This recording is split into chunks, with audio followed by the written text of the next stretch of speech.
बिस्मिल्लाहिर्रहमानिर्रहीम। अज़ीज़ तलबा, अस्सलाम वालेकुम। उम्मीद है आप सब खैरियत से होंगे। इससे पहले हमने बात की थी नसू और सलीम की गुफ्तगू। नसू और सलीम की गुफ्तगू के ख़ुलासे की वजाहत की थी हमने, और आज देखेंगे हम कि अबारत की तशरीह कैसे करनी है। इसके लिए हमने नसू और सलीम की गुफ्तगू का जो हमारा सबक है उसमें से एक अबारत का इंतखाब किया है। आइए देखते हैं कि हमने अबारत की तशरीह कैसे करनी है। पहली बात अज़ीज़ तलबा, आज के टॉपिक के लिहाज से ये हमारा पहला क्वेश्चन है, और इम्तहानी नुक्ता नज़र के हवाले से ये हमारा सवाल नंबर 3 है। और इम्तहान में 2 अबारतें आती हैं हमें जिसकी हमने तशरीह करना होती है, यानी जुज़ अलफ़ और जुज़ बे। 5-5 नंबर का ये सवाल आता है। टोटल इसके 10 नंबर होते हैं। तो हमारा सवाल यूँ होगा, हवाला मतन को मद्देनज़र रखते हुए अबारत की तशरीह करें, ख़त कशीदा अल्फाज के मायने भी तहरीर करें। तो अज़ीज़ तलबा, देखिए कि हमारे सवाल के 3 हिस्से हैं: हवाला मतन, अबारत की तशरीह और ख़त कशीदा अल्फाज की मानी। हर हिस्से के अलग अलग मार्क्स हैं। टोटल इस सवाल के 5 मार्क्स हैं।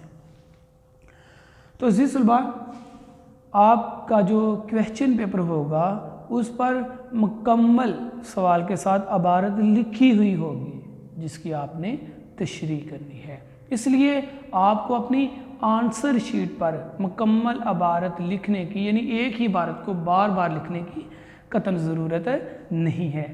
तो क्या करेंगे हम, सबसे पहले अपनी आंसर शीट पर सवाल का नंबर लिखेंगे, फिर सवाल लिखेंगे, और उसके बाद हम सिर्फ बेटे हेडिंग देंगे। क्या हेडिंग देंगे? पैराग्राफ। और जहाँ से हमारा पैरा शुरू हो रहा है ना, उसके पहले 2 से 3 अल्फाज लिखेंगे। आज जिस अबारत का हमने इंतखाब किया है, ये लाहौर बोर्ड, साहिवाल बोर्ड और गुजरात बोर्ड में ये पैरा है वो आ चुका है, इसलिए ये बहुत अहम पैराग्राफ है, इसलिए आज के टॉपिक में इसका इंतखाब किया गया है। तो अज़ीज़ तलबा, पैराग्राफ की हेडिंग देने के बाद आप जहाँ से पैरा शुरू हो रहा है उसके 2 से 3 अल्फाज लिखेंगे। उसमें देखें मंजिला, लटका, और फिर ये डॉट्स डाल देंगे आप, और एंड पे जहाँ पे पैरा ख़त्म हो रहा है उसके 2-3 अल्फाज लिख देंगे, मुझे अंदर बुला लिया। यानी जो कंप्लीट पैरा है वो आपको लिखने की ज़रूरत नहीं, आपने एक ही लाइन में अपने पूरे पैरे को लिख देना है।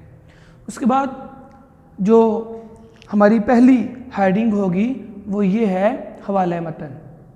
तो अज़ीज़ तलबा, हवाला मतन का 1 नंबर होता है, और ये 1 नंबर हमें कैसे हासिल होता है वो बात करने से पहले आपको बताएंगे कि हवाला मतन है क्या। जैसे कि अज़ीज़ तलबा, 2 नाम हैं, 2 अल्फाज लिखे हुए हैं, हवाला और मतन। हवाला कहते हैं निशान को, पता, सफुर्दगी, तहवील, सनद, यानी ये एक अरबी ज़बान का लफ्ज़ है जिसके कुछ मानी हैं जो आपको बताई हैं। इसके बाद मतन, मतन कहते हैं असल अबारत को। जिस तरह अगर हमारे सामने कोई शख्स एक अबारत बोले या कुरानी आयत पढ़े, जिसे बिस्मिल्लाहिर्रहमानिर्रहीम पढ़ने के बाद अल्हम्दुलिल्लाहि रब्बिल आलमीन, तो हम उससे पूछते हैं कि ये जो आपने सूरत पढ़ना शुरू की है तो ये कहाँ से है? तो वो शख्स आपको बताएगा कि ये कुरान पाक की पहली सूरत की पहली इबारत है। यानी असल अबारत है उसका हवाला देगा। इसी तरह हमने यहाँ पे असल अबारत का हवाला देना है। हमारे पास असल अबारत क्या है? नसू और सलीम की गुफ्तगू, और उसका हवाला है मौलवी नज़ीर अहमद।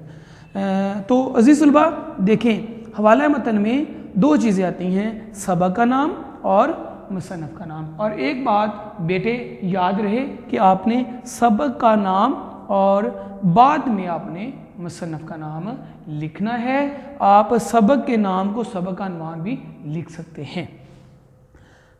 0.5 نمبر اس کے ہوتے ہیں، 0.5 نمبر اس کے ہوتے ہیں، یعنی 0.5 سبق کے نام کے اور 0.5 مصنف کے نام کے، اور 1 نمبر اس کا ہوتا ہے۔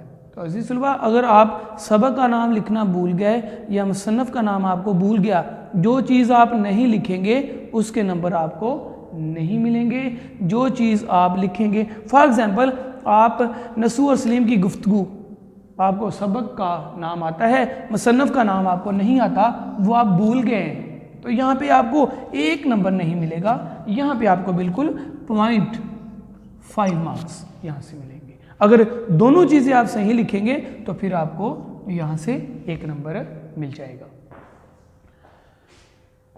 عزیز طلبہ، اس کے بعد بات کریں گے ہم خط کشیدہ الفاظ کے معنی، یعنی جو ہمیں پیراگراف دیا گیا ہے اس میں جو مشکل الفاظ ہوں گے ان کے اوپر ایک لائن لگا دی جاتی ہے، ہم نے ان کے مشکل الفاظ کے معنی لکھنے ہوتے ہیں۔